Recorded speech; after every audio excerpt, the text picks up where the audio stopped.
8편에 나오는 다윗의 찬송시는 시편 57편하고 그리고 60편에서 나오는 이 찬송되었던 두 개의 이 찬송시를 하나로 묶어서 다시 부르는 다윗의 찬송시입니다. 시편 57편에 다윗이 고백한 찬송이 여기에 다시 이렇게 시작되고 있습니다. 1절 말씀을 함께 읽어보겠습니다. 하나님이여 내 마음을 정하였사오니 내가 노래하며 나의 마음을 다하여 찬양하리로다. 다윗이 찬송하던 때가 언제였냐면 사울 왕을 피해서 굴에 숨어 있을 때 이 찬송을 불렀습니다. 같은 본문이었던 시편 57편의 표제어에는 다윗이 사울을 피하여 굴에 있던 때에 라고 기록하고 있습니다. 참 놀랍지 않습니까? 사울이 추격대가 쫓아와서 자신을 추격해오는 이 긴박한 상황에서 굴 속에 피해서 몸을 숨겨두고 아무 소리 할 수 없는 그런 상황에서 지금 무엇을 하고 있습니까? 오로지 하나님 안에서 찬송을 하나님께 드렸다는 것입니다.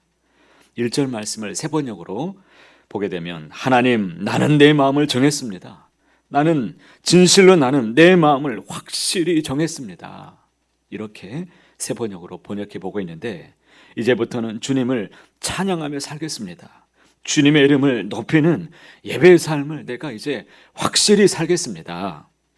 2절에 보면 이렇게 말하죠. 비파야 수금아 깰지어다 내가 새벽을 깨우리로다. 새벽마다 깨어서 하나님을 더욱 찬양하겠다는 것입니다. 하필이면 왜 새벽을 깨우는 것입니까? 동트기 전 가장 암흑할 때, 가장 어두울 때 그 순간에 찬양을 하면서 영적인 어둠을 활짝 밝혀두겠다는 것입니다. 하나님 앞에 모든 소망도 나의 기대도 다 하나님 앞에 다 맡겨두고 의지하겠다라는 다윗의 결단이었습니다. 사울이 추격해오는 절박한 상황에서 굴 속에 숨어있던 다윗이 어떻게 이렇게 결단하면서 찬양을 할 수가 있었겠습니까? 끊임없이 다윗은 하나님께 아마 물었을 것입니다. 왜 이 고난이 저에게 찾아온 것입니까? 사울이 왜 나를 이렇게 죽이려고 달려드는 이유가 도대체 무엇입니까? 내가 무엇을 잘못했기 때문에 이런 고난을 내가 당해야 되는 것입니까? 끊임없이 내면 속에서 갈등하면서 엄청난 질문을 자기 자신에게 던지고 있었을 것입니다. 그러나 현재 상황에 대해서 한마디 답변조차 할 수 없는 이 자신의 무력함 속에서 그가 발가벗겨진 영혼으로 하나님께 호소하면서 분명히 매달렸을 것입니다. 그러나 그 답이 없는 고통 속에서 그가 누구를 만났습니까? 하나님을 만났습니다. 그리고 형용할 수 없는 그 하나님의 사랑을 그가 가득히 체험하고 있습니다. 하나님이 나를 버리신 것이 아니라 어제도 오늘도 변함없이 내 삶을 하나님이 인도하고 계시는구나. 이것을 체험하게 되었을 것입니다. 그러니 그는 이렇게 고백합니다. 4절 말씀 보십시오. 주의 인자하심이 하늘보다 높으시며 주의 진실은 어디까지 이릅니까? 궁창에까지 이르나이다. 5절에는요. 하나님이여 주는 하늘 위에 높이 들리시며 주의 영광이 온 땅에서 높임을 받으시기를 원하나이다. 인자하심은 히브리어로 헤세드입니다. 변함없는 사랑이죠. 주의 진실은 그 하나님의 신실하심을 말합니다. 하나님은 신실하시기 때문에 우리를 향하신 그 하나님의 사랑에는 결코 변함이 없다라는 그런 뜻을 갖고 있습니다. 하나님을 믿는 우리가 빠지는 오류가 있다면 어떤 오류를 갖고 있습니까? 하나님의 사랑과 진실을 자꾸 우리 수준으로 자꾸 끌어서 낮추는 데 있습니다. 우리의 작은 경험과 판단 때문에 하나님의 사랑, 측량할 수 없는 그 하나님의 변함없는 놀라우신 은혜를 우리는 자꾸 내 생각의 기준으로 제한해버립니다. 그렇기 때문에 우리는 내 수준과 경험 이상의 그 하나님의 사랑을, 진실하심을 우리가 깨닫지 못할 때가 얼마나 많습니까? 하나님의 사랑은 하늘보다 높으십니다. 하나님의 온전하심은 궁창에까지 이르시는 놀라우신 분이십니다. 그 놀라우신 측량할 수 없는 사랑을, 변함없으신 그 은혜를 내가 지금 오늘 기도하고 돌아갔을 때 잊어버렸을지라도 그 기도는, 그 약속은 하나님이 다 기억하시고 헤아리시고 때마다 일마다 분초마다 나를 간섭하시고 은혜로 채워 주실 것을 꼭 기억하시길 바랍니다. 다윗은 그 하나님께 자신의 마음을 확정하였습니다. 하나님은 우리를 어떻게 사랑하셨습니까? 하나밖에 없는 아들을 십자가의 대속의 제물로 내어주시기까지 사랑해 주셨습니다. 그 하나님의 사랑과 진실의 이 정점에 있는 것이 바로 예수 그리스도의 십자가입니다. 어찌 우리가 헤아릴 수 있겠습니까? 다윗의 찬송에 이 바탕으로 해서 지어진 찬양이 참 많이 있습니다. 그 중에서 우리가 잘 아는 모든 상황 속에서라는 이 찬송이 있죠. 내 영혼이 확정되고 확정되어 싸우니 믿음에 눈들어 주를 바라봅니다.